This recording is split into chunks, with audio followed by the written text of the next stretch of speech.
जय श्री कृष्णा। परम भगवान श्री कृष्ण स्वयं जिस मास की महिमा का गान करते हैं वह है मार्गशीर्ष मास। और इस पवित्र मार्गशीर्ष मास में हम श्रवण कर रहे हैं उनकी विशेष महात्म्य कथा का। इसी कथा श्रृंखला की पिछली कड़ी में हमने सुना था कि भगवान शिव ब्रह्मा जी और धर्मराज भगवान श्री कृष्ण से मिलने और उनसे पृथ्वी पर अवतार धारण करने की याचना करने के लिए उनके धाम गोलोक वृंदावन जाते हैं। उस समय हमने संपूर्ण गोलोक वृंदावन का निरीक्षण और उसका वर्णन श्रवण किया था, जो कि अत्यंत मनोहर और विस्तृत था। संपूर्ण गोलोक वृंदावन का भ्रमण करने के बाद सभी देवतागण भगवान के अंतपुर में पहुंचे और वहां पर उन्होंने एक अत्यंत अद्भुत और आश्चर्यमय तेजपुंज दिखाई दिया, जो करोड़ों सूर्य के समान प्रकाशमान था। सभी देवता समझ गए थे कि ये अवश्य ही परम भगवान श्री कृष्ण और श्रीमती राधा रानी का स्थान है। और इस प्रकार ब्रह्मा जी ने उस स्थान पर स्तुति करना आरंभ किया। भगवान की स्तुति करते हुए ब्रह्मा जी ने कहा, जो वर ने वरद वरदाय को के कारण और संपूर्ण प्राणियों की उत्पत्ति के हेतु उन तेजस स्वरूप परमात्मा को मैं नमस्कार करता हूँ, जो मंगलकारी मंगल के योग्य मंगल स्वरूप और समस्त मंगलों के आधार है। उन तेजों में परमात्मा को मैं प्रणाम करता हूँ, जो सर्वत्र विद्यमान है, निर्लिप्त आत्मस्वरूप परात्पर निरी और अति वर्ग्य है। उन तेज स्वरूप परमेश्वर को मैं नमस्कार करता हूँ। हे प्रभु, आप तेज स्वरूप परमात्मा को नमस्कार है। जो सगुण रूप है वही लक्ष्य होता है और विद्वान पुरुष उसी का वर्णन कर सकते हैं, परंतु आपका रूप अलक्ष्य है, अतः मैं उसका वर्णन कैसे कर सकता हूँ। आप सबके साक्षी हैं, लेकिन आपका कोई साक्षी नहीं। आप तेजों के परमेश्वर को मेरा बारंबार नमस्कार है। इस प्रकार जब ब्रह्मा जी स्तुति कर रहे थे तो उस समय उन्होंने उस तेज पुंज के सामने उस तेजो राशि के मध्य भाग में एक सुंदर कमनीय शरीर को देखा, जो सजल जलधर के समान श्याम कांति से युक्त और अत्यंत मनोहर था। उसके मुख पर मंद मुस्कान की छटा, उसका स्वरूप परम आनंदजनक और त्रिलोकी के चित्त को मोह लेने वाला था। अग्नि के शुद्ध दिव्य पीतांबर से उस श्री विग्रह की अपूर्व शोभा बढ़ रही थी और वह और कोई नहीं, अभी तो स्वयं भगवान श्री कृष्ण थे। उसी तेजपुंज में उन देव देवताओं ने मनोहर अंग वाले अत्यंत दिव्यात्म श्रीमती राधा रानी को भी देखा, जो अपनी मंद मुस्कान के साथ अपनी ओर देखने वाले सभी को निहार रही थी। उन श्रेष्ठ परमेश्वर और सुंदरी परमेश्वरी का दर्शन करके सभी देवताओं को अत्यंत आश्चर्य हुआ। उनका हृदय कृतज्ञता से और भक्ति भाव से छलक उठा। उनके संपूर्ण मनोरथ पूर्ण हो गए और इसलिए फिर एक बार तीनों देवताओं ने भगवान की इस प्रकार स्तुति की। ब्रह्म उवाच तव चरण सरोज मनय मनय चचरी को भ्रमय सततय मश प्रेम भक्त सरोज भवन मरण रोगा पाहि शांतम औषधे नासृडुषु परिपक्वते ही भक्ति चैदश्यम।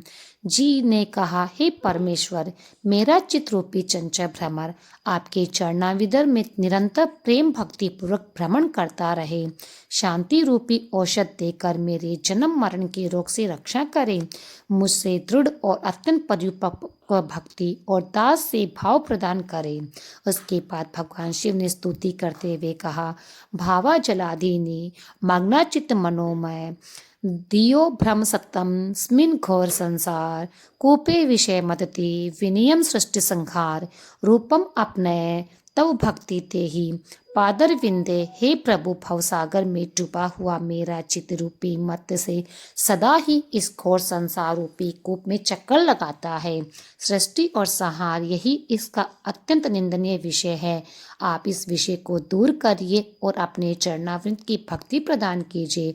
अब आगे धर्मराज ने कहा, तव निज जन सार्वमतो में सदैव भवतु विषय बंद छेदने तक्षण खड़ग तव चरण सरोज स्थान दान कह हेतु जनुषु जनुषु भक्ति देहि पादर विंदे।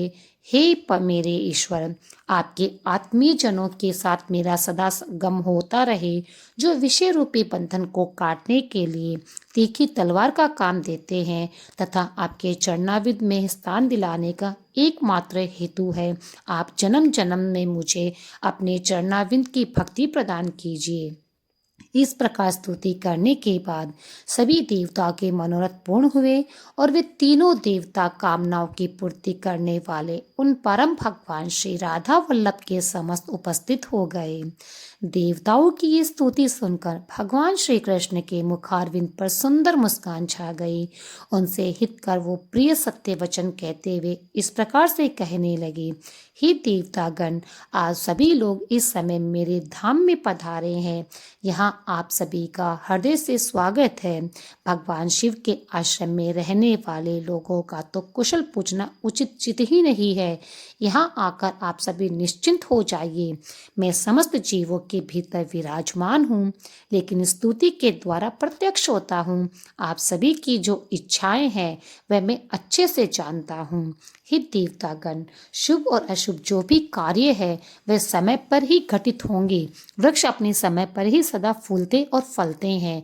आप सभी ने देखा कि पृथ्वी पर अनेक राजा और मनु हुए हैं और वे सभी अपने अपने कर्मों के फल के परिपाक से काल के अधीन भी हो गए। आप सभी का गोलोक वृंदावन में जो एक क्षण व्यतीत हुआ है, उतने में पृथ्वी पर 7 मंत्वतर बीत चुके हैं। 7 इंद्र समाप्त हो चुके हैं और इस समय 8वें इंद्र चल रहे हैं। इस प्रकार मेरा काल चक्र दिन रात भ्रमण करता है। हे देवताओं, मैं काल का भी काल हूँ, विधाता का भी विधाता हूँ, संहारकारी का भी संहारक हूँ और पालक का भी पालक, परात्पर परमेश्वर हूँ। मैं जिनका संहार करना चाहूँ उनकी रक्षा कौन कर सकता है, और मैं जिनका पालन करूँ उसको मारने वाला कोई नहीं है। लेकिन मेरे भक्त नित्य देही है, उनका संहार करने में भी असमर्थ हूँ। भक्त सदैव मेरे पीछे चलते हैं और मेरे चरणों की आराधना में लीन रहते हैं। इसीलिए मैं भी अपने भक्तों के निकट उनकी रक्षा के लिए सदैव उपस्थित रहता हूँ। मेरे भक्तों का कभी नाश नहीं होता। हे देवेश्वर, भक्तों का भक्ति पूर्वक दिया हुआ जो द्रव्य है उसे मैं बड़े प्रेम से स्वीकार करता हूँ, लेकिन भक्तों द्वारा दी हुई कोई भी वस्तु मैं खाता नहीं और ना ही मुझे स्वीकार्य है। हे देवताओं, मैं पृथ्वी पर अवश्य आऊंगा। अब आप सभी अपने अपने स्थान को पधारिए और शीघ्र ही अपने अंश रूप में भूतल पर अवतार धारण कीजिए। इस प्रकार भगवान श्री कृष्ण ने गोपों और गोपियों को बुलाकर मधुर और सत्य और समय उचित बातें कही। हे मेरे प्रिय गोप और गोपियों, ध्यान पूर्वक सुनो।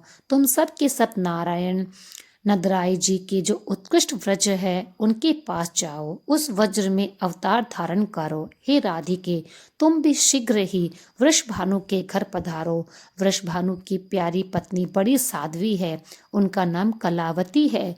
वास्तव में वे पितरों की मानसी कन्या है और नारियों में धन्या और मान्या समझी जाती है। पूर्व काल में दुर्वासा मुनि के श्राप के कारण उनका वज्रमंडल में गोप के घर में जन्म हुआ है। तुम उन्हीं कलावती की पुत्री बनकर जन्म ग्रहण करो और शीघ्र ही नंद के वज्र में जाओ। मैं बालक रूप में वहां आकर तुम्हें प्राप्त करूंगा। हे राधे, तुम मुझे प्राणों से अधिक प्रिय हो और मैं भी तुम्हें प्राणों से बढ़कर प्यारा हूँ। हम सदैव एक रूप है। इस कथा को आगे बढ़ाते हुए नारायण ऋषि ने कहा, हे मुने, ये सुनकर श्री राधा ने प्रेम से विबल होकर रुदन करना शुरू कर दिया और फिर अपने सुंदर नेत्रों द्वारा भगवान श्री कृष्ण के मुख चंद्र की सौंदर्य सुधा का पान करने लगी। भगवान श्री कृष्ण की आज्ञा पाते ही सभी गोप और गोपियों ने देखा कि एक उत्तम रथ वहां पर आ गया है। वह श्रेष्ठ मणिरत्नों से सार तत्व और सुंदरता से विभूषित था। पारिजात पुष्पों के हारों से उसे सजाया गया था और वह सुंदर विमान अनुपम तेजपुंज में दिखाई दे रहा था। उस विमान में एक श्याम सुंदर कमनीय पुरुष दृष्टिगोचर हुए, जिनके हाथों में शंख चक्र गदा और पद्म शोभा पा रहे थे। उन्होंने सुंदर पीताम्बर धारण किया था। उनके श्री अंग चंदन, अगरू, कस्तूरी और केसर के अंगराग से अलंकृत थे। उनके वाम भाग में सुरमय शरीर वाली शुक्ल वर्णा मनोहरा विद्या की अधिष्ठात्री देवी सरस्वती विराजमान थी, जिनके हाथों में वेणु वीणा और पुस्तकें थी। उन महानारायण के दाहिने भाग में शरद काल के चंद्रमा की प्रभा जैसी तपाएं और सुवर्ण जैसी प्रकाशमान सुंदर देवी लक्ष्मी दृष्टि गोचर हो रही थी। पत्नियों और पार्षदों के साथ शीघ्र ही विमान से उतरकर वे नारायण देव गोप गोपियों से भरी हुई उस रमणीय सभा में आ पहुंचे। उन्हें देखते ही ब्रह्मा आदि देवता, गोप और गोपी सभी उठकर खड़े हो गए। देवर्षि गणों ने सामवेद उक्त स्त्रोत द्वारा उनकी स्तुति की और उनकी स्तुति समाप्त होने पर नारायण देव आगे आकर श्री कृष्ण विग्रह में विलीन हो गए। इस परम आश्चर्य की बात को देखकर सभी को बड़ा विस्मय हुआ। उसी समय वहां एक दूसरा सुवर्णम रथ आ पहुंचा। उसके जगत का पालन करने वाले त्रिलोक लोकनाथ स्वयं भगवान विष्णु उतरकर उस सभा में आए। उनकी 4 भुजाएं थी। वनमाला से विभूषित पीताम्बरधारी संपूर्ण अलंकारों की शोभा से वे संपन्न थे। उन्हें देखकर भी सभी लोगों ने उठकर उन्हें प्रणाम किया, उनका स्तवन किया। उसके बाद वह भी राधिका वल्लभ के श्री कृष्ण शरीर में लीन हो गए। भगवान श्री विष्णु के कृष्ण विग्रह में विलीन होने के बाद वहां तुरंत ही शुद्ध स्फटिक मणि के समान गौर वर्ण वाले संकरण पुरुष पधारे और उनके सहस्त्र मस्तक थे। वे सौ सूर्य के समान द्वेतपमान हो रहे थे। उन्हें आया हुआ देखकर सभी ने उनका विष्णु स्वरूप संकर्षण का स्तवन किया। उन्होंने भी वहां आकर मस्तक झुकाकर राधिका सवरे की स्तुति की और भक्ति भाव से उन्हें प्रणाम किया। उसके बाद धर्म के पुत्र स्वरूप हम दोनों भाई नर और नारायण वहां गए। मैं तो श्री कृष्ण के चरणाविंद में लीन हो गया, लेकिन नर अर्जुन के रूप में दृष्टि गोचर हुआ। इसी बीच देवताओं ने कहा, वहां दूसरा एक उत्तम रथ देखा जो सुवर्ण सार तत्व का बना हुआ था। भगवान शंकर की प्रसन्नता के लिए विश्वकर्मा ने यत्न पूर्वक उस दिव्य रथ का निर्माण किया था। वह 50 योजन ऊंचा और 4 योजन विस्तृत था। उसमें भांति भांति के आयुध शोभा पा रहे थे। उस विमान में बैठी विमोल प्रकृति ईश्वरी देवी दुर्गा को सभी देवताओं ने देखा, जो रत्नम अलंकारों से विभूषित थी। उस रथ से उतरकर पुत्रों सहित देवी ने भी विनम्रता पूर्वक भगवान श्री कृष्ण को प्रणाम किया और फिर एक श्रेष्ठ आसन पर आकर बैठ गई। उसके बाद भगवान गणेश और कार्तिकेय ने परात्पर के श्री कृष्ण भगवान शिव धर्म संकर्षण और ब्रह्मा जी को भी प्रणाम किया। उस समय सभी देवता और देवी उस सभा में श्री हरि के सामने बैठ गए। उन्हें देखकर अनेक गोप और गोपियां आश्चर्य से देखने लगे और फिर भगवान श्री कृष्ण ने कहा, हे देवी लक्ष्मी, अब नाना रथ से संपन्न भीष्म के राजभवन में जाइए और वहां विदर्भ देश की महारानी के उदर से जन्म धारण कीजिए। मैं स्वयं कुंडलपुर में जाकर आपका पानी ग्रहण करूंगा। उसके बाद जगदीश्वर श्री कृष्ण ने पार्वती देवी से कहा, सृष्टि और संहार करने वाली कल्याणमयी महामाया स्वरूपिणी देवी, हे शुभे, आप अंश रूप से नंद के व्रज में जाए, वहां नंद के घर में यशोदा के गर्भ से जन्म धारण करे। मैं भूतल पर गांव गांव में तुम्हारी पूजा करवाऊंगी। समस्त भूमंडल में नगरों और वनों में मनुष्य वहां की अधिष्ठात्री देवी के रूप में भक्ति भाव से आपकी पूजा करेंगे। आनंद पूर्वक नाना प्रकार के द्रव्य और दिव्य उपहार आपको प्रदान करेंगे।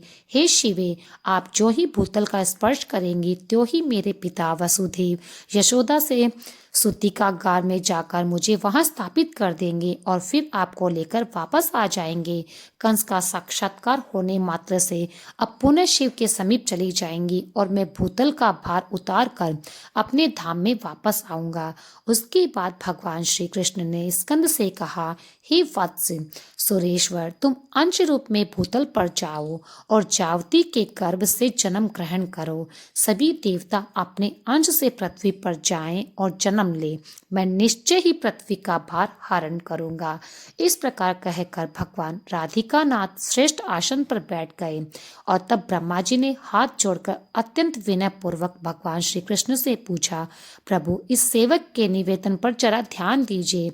आज्ञा कीजिए कि भूतल पर किसके लिए कहाँ स्थान होगा।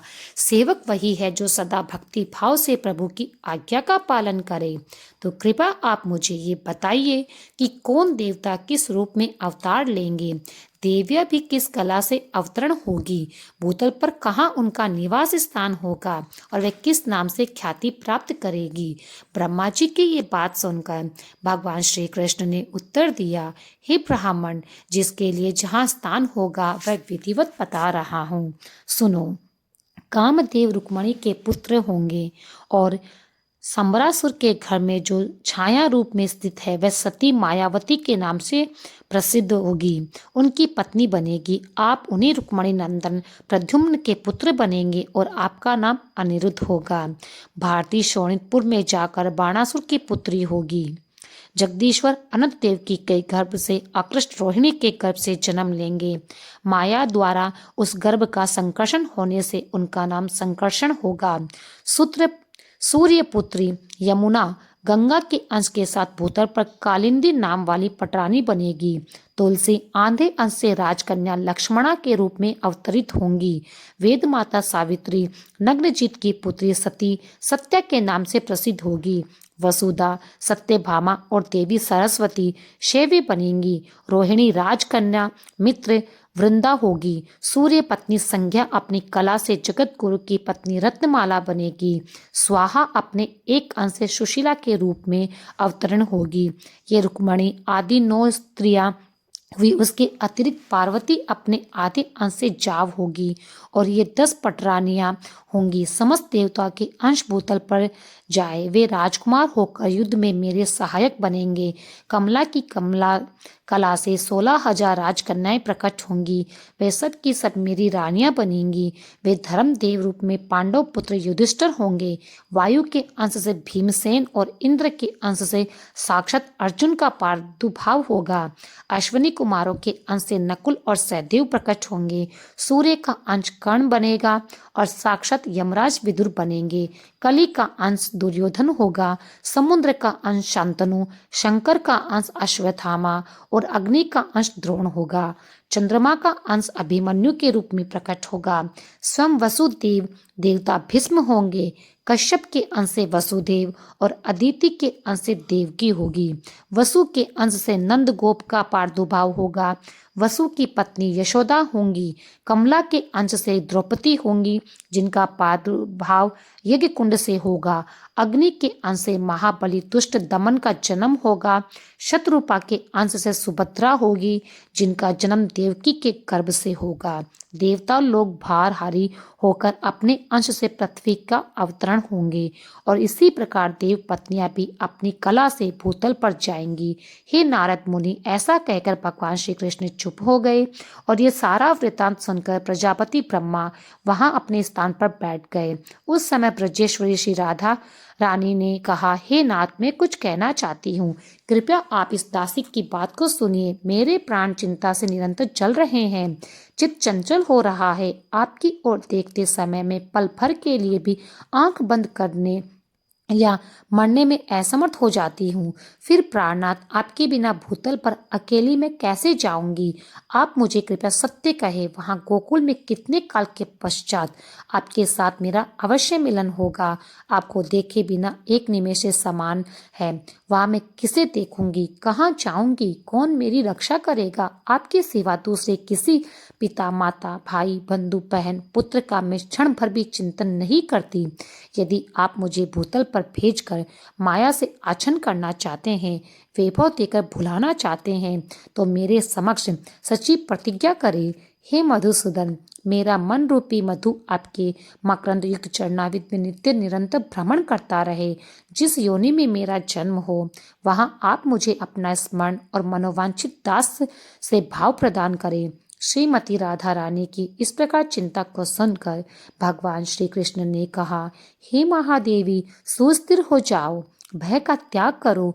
जैसे तुम हो वैसे ही मैं हूँ। श्री दामा के श्राप की सत्यता के लिए कुछ समय तक बाह्य रूप से मेरे साथ तुम्हारा वियोग अवश्य होगा। उसके बाद मैं मथुरा में आऊँगा।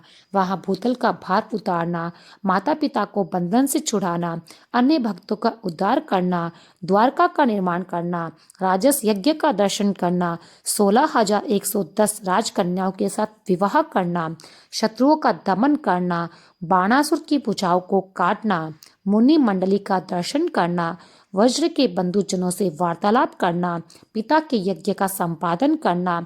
उसके बाद वही शुभ बेला में पुनः तुम्हारे साथ मेरा मिलन होगा। फिर तुम्हें अध्यात्म ज्ञान का उपदेश देकर वास्तव में तुम्हारे साथ नित्य मिलन का मैं सौभाग्य प्राप्त करूंगा। और उसके बाद मेरे साथ दिन रात तुम्हारा संयोग बना रहेगा। तुम्हारे साथ मेरा पुनः वज्र में आगमन होगा। हे प्राण वल्लभे, वियोग काल में भी स्वप्न में मैं तुम्हारे साथ में सदैव रहूंगा। इस प्रकार श्रीमती राधा रानी को आश्वासन देने के बाद भगवान श्री कृष्ण ने सभी देवताओं और देवियों से कहा, हे देवतागण, अब आप सभी लोग भावी कार्य की सिद्धि के लिए अपने अपने स्थान को पधारे। इस प्रकार सभी देवतागण देवी लक्ष्मी, सरस्वती और श्री राधिका सहित पुरुषोत्तम श्री हरि को भक्ति भाव से प्रणाम करके सभी देवता आनंद पूर्वक अपने अपने स्थान को चले गए। भगवान ने जिस कार्य का आयोजन किया था उसे सफल बनाने के लिए व्याकुलता पूर्वक वे भूतल पर पधारने लगे। उनके बाद परमेश्वरी राधा ने प्रभु की 7 बार परिक्रमा की। 7 बार प्रणाम करने के बाद पुनः उनके सामने उपस्थित हुई और उतने में ही करोड़ों गोप गोपियों का समूह वहां पर आ पहुंचा। उन सब के साथ श्री राधा ने पुनः श्री कृष्ण को प्रणाम किया और उसके बाद वे भूतल के लिए प्रस्थान कर गई। सभी लोग श्री हरि के बताए हुए स्थान नंद गोकुल को गए और फिर राधा रानी के वृषभानु के घर में और गोपियों तथा अन्य गोपियों के घर में नए गोप और गोपियों के साथ श्री राधिका के भूतल पर चले जाने के बाद भगवान श्री हरि शीघ्र ही वहां पहुंचने के लिए उत्सुक हो गए। मन की गति से वे श्री हरि मथुरा में पहुंचे। पहले देवकी और वासुदेव के जो भी पुत्र हुए उन्हें कंस ने तत्काल मार दिया और इस प्रकार उनके 6 पुत्रों को उनसे काल के ग्रास में डाल दिया। देवकी का 7वां गर्भ शेषनाग का अंश था, जिसे योग माया ने खींचकर कुकुसकुंड में निवास करके ने वाली रोहिणी जी के गर्भ में स्थापित कर दिया और फिर वह श्री हरि की आज्ञा से चली गई। इस कथा को सुनाते हुए भगवान श्री नारायण ने संपूर्ण कृष्ण जन्म का वर्णन सुनाया, लेकिन उसके बाद नारद मुनि के मन में एक और प्रश्न उठा। वह क्या था, ये हम जानेंगे इसी कथा की श्रृंखला की अगली कड़ी में। उसे सुनने के लिए आपको अपने चैनल को याद से सब्सक्राइब करके रखना होगा, नोटिफिकेशन को ऑन करना होगा और बेल आइकन को प्रेस कर लीजिएगा। और अगर आप चाहे तो हमारे से जुड़ भी सकते हैं, उसका लिंक नीचे डिस्क्रिप्शन में आपको मिल जाएगा। तो इस पवित्र मार्गशीर्ष मास का पूर्ण श्रद्धा और निष्ठा से पालन करते हुए भगवान श्री कृष्ण की दिव्य कथाओं का प्रतिदिन श्रवण करते हैं। हरे कृष्णा। जय श्री कृष्णा भक्तों।